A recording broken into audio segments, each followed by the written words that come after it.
Father Barnabas Powell is pastor of Saints Raphael, Nicholas, and Irene, Greek Orthodox Church of Cumming, Georgia, USA. Here's Father Barnabas with Sunday's homily. My family and I took a trip to Arizona a few years ago, and I saw for the very first time the Grand Canyon.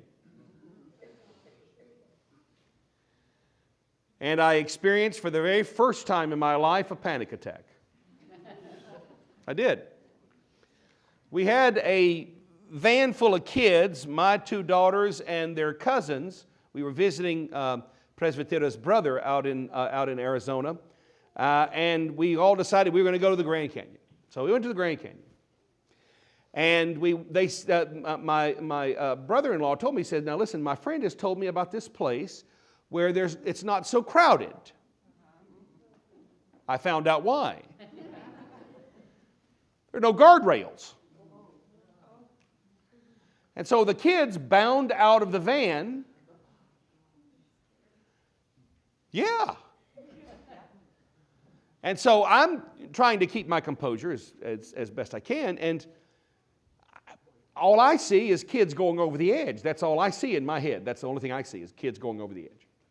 And there's no, there's not like, oh, well, flip, we'll hit restart. No, there ain't no restart. One slip and it's over. And my nephew was standing on one of the rocks right there at the edge. "Look, Dad, look at me!" And he's jumping up and down and doing all this stuff. And I'm going, folks, I freaked out. I couldn't breathe. I was trying to catch I'm an ex-police officer. I've been shot at. And I have never been that afraid in my whole life. I told him, I said, we got to go where there's guardrails. So we looked around, and to be honest, and we walked around and everything. I calmed down after a while, after I commanded the children. I scared everybody around. We had these Japanese tourists that were there, and I'm screaming at everybody, "Get away from the edge!" Everybody. I'm herding everybody away from the edge of everybody. I don't care who they are. I don't care if I know them or not. You, over here. What are you doing taking a picture right there on that rock? Come down here right now. It bothered me a lot. Anyway, so I calmed down. We had a chance to see the place, and after I calmed down enough, it was amazing. I mean, I don't know if you've ever been to the Grand Canyon or not, but it was absolutely an amazing scene. It had the ability, and this was what was so amazing about this.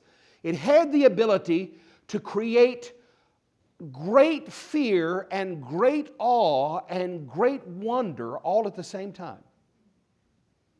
Because of just the immensity of it, the colors of it, the presence of it. And they said, oh, well, by the way, there's a glass walkway that in another place that you can walk out on there, and glass walkway.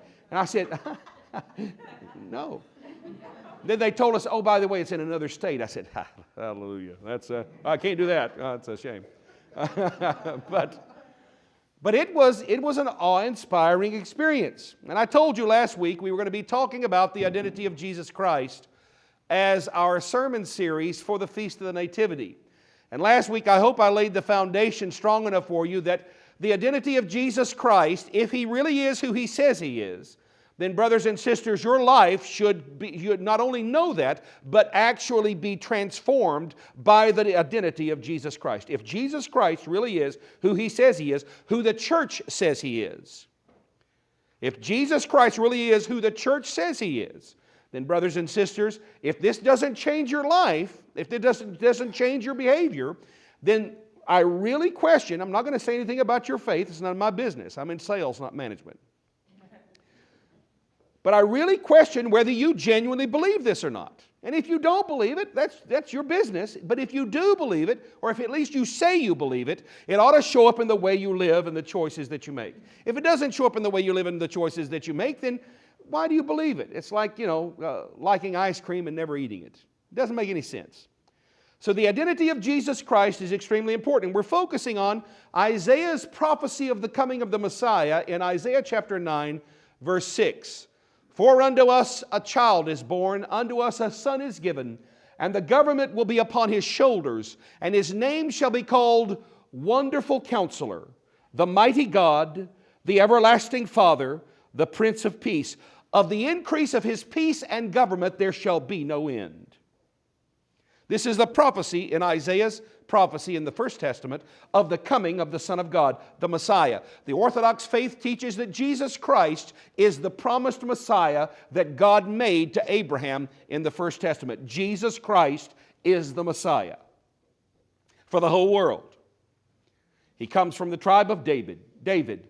He is the Son of God, the Savior of the world.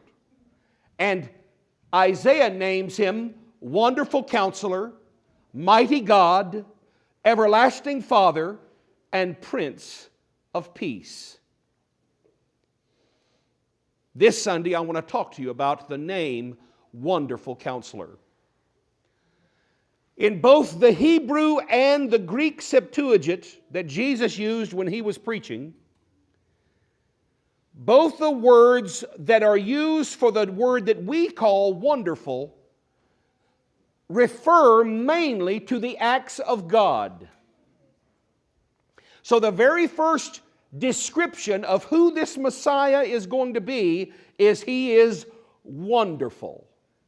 Can I rearrange this a little bit for you to help you out with the understanding? He is full of wonder.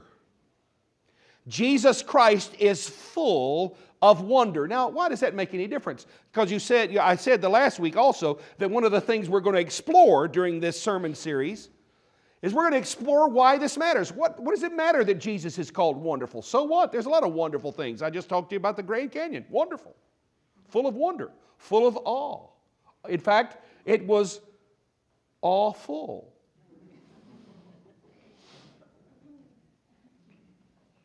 I'm a dad. I have to tell those jokes. I have to. I lose my dad card if I don't. Why does it matter that Jesus is called wonderful? Well, first off, the reason why it matters so much is because this word wonderful refers to the acts of God. Wonderful means this is beyond our ability to grasp and understand. Why does it matter that Jesus is called wonderful? Because, brothers and sisters, what is the greatest disease that humanity suffers from? What's the first deadly sin? Pride.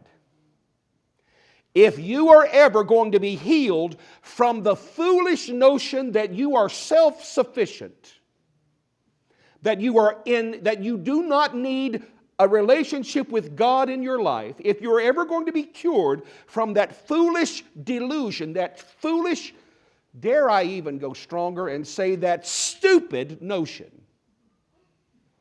that you can live your life as if there is no God. That you can live your life as if God doesn't matter.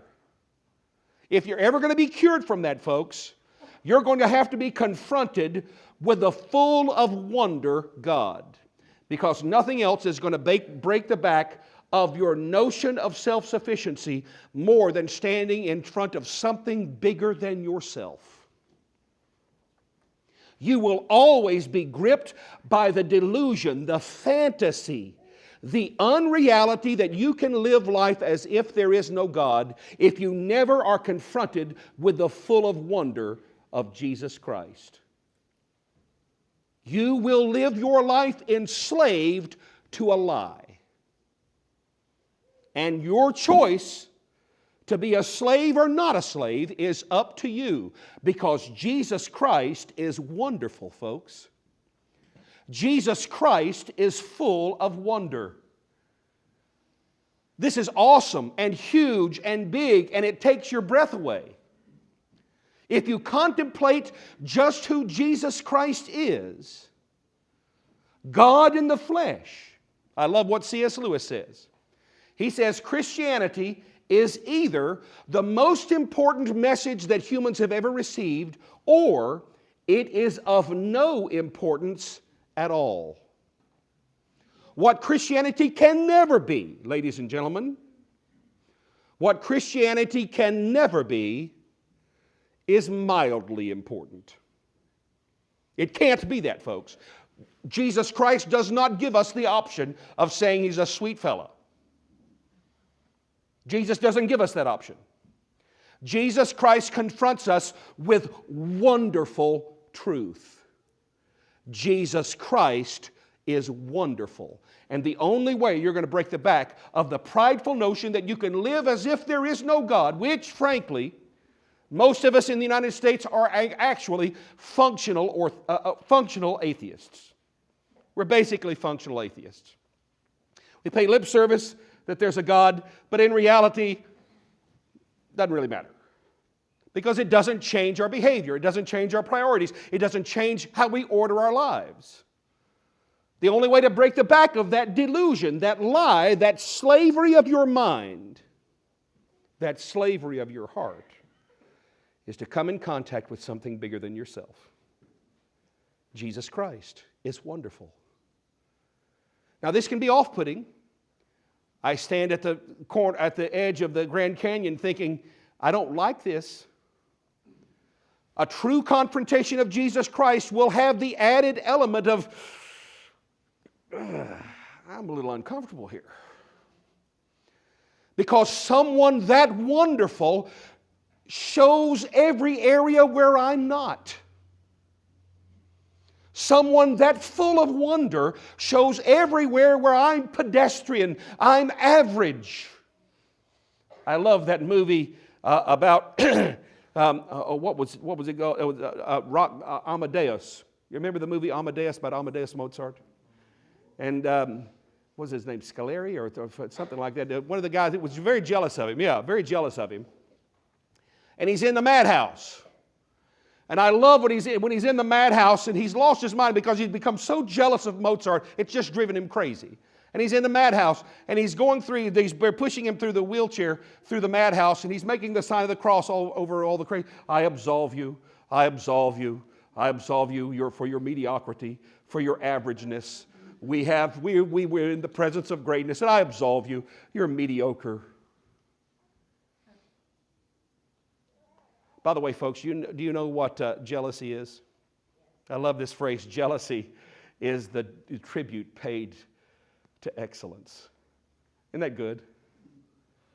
And so, brothers and sisters, I confess to you, coming into the presence of Jesus Christ, confronting the truth of Jesus Christ is uncomfortable. But He's not just described as wonderful. He's also described as a wonderful counselor. So immediately, the prophet Isaiah sets up this wonderful picture for us. Awesome and intimate. When you think of a counselor, what do you think of? By the way, that word counselor also has a little bit of a royal tinge to it in both the Greek and the Hebrew. It has a royal tinge that the counselor, the king of the country, the ruler of the nation, is seen as this counselor, this one who is the one who has wisdom and who knows the way to live a life full and happy. That he knows the way, he knows the choices we should make, he knows the priorities we should set, he knows what we should think is more important than other things. He's wise. And so the prophet Isaiah sets up for us this awesome, wonderful, and counselor, so that we have at the very same time both something that is larger than me and something that's close to me, that affects every aspect of my life.